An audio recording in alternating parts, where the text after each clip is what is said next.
هذا كان على مذهب يعبدون الاصنام. ايوه. كان يعبد الاصنام هو وعائلته. بعدين بعد ما توفي دخلوا اولاده في الاسلام. هذا الطفيل بن عمرو الدوسي من دوس من هنا. ايوه.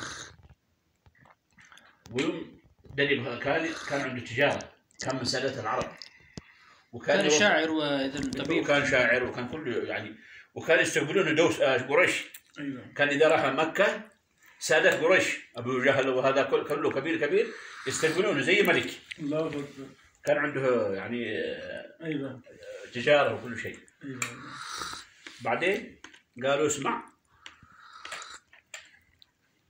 هذا يدعي انه رسول، لا تسمع له.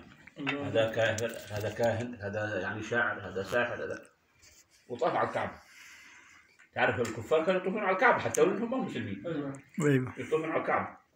فطاف على الكعبه واقترب عند الرسول صلى الله عليه وسلم، ووجد ما في سحر، ما في شعر، ما في الله شيء. اكبر. واقترب حتى شال هذا قطن مركب قطن هنا. ايوه. وسمع كلام الرسول صلى الله عليه وسلم ودخل في الاسلام. الله اكبر. وجاء هنا عند قوم يدخلون في الاسلام. ايوه. قريته بني علي بالضبط هنا يعني. لا في الوسط، الله اعلم، يقول زي القرن، لانه جاء من قدام ضمن قيس الاماره، اشار بالعصا وسط. يعني هو من دوس من هنا، لكن ما ادري وين بالضبط من يدري. المعروف يعني قريته من بني علي يعني اسلم الطفيل بن عمرو. الطفيل بن عمرو هو من دوس من هنا، من وادي ثروق. وهو نزل من قدام ضان. طيب. في التاريخ قدام ضان، محل هناك قدام ضان زي عقبه، زي العقبه معروف.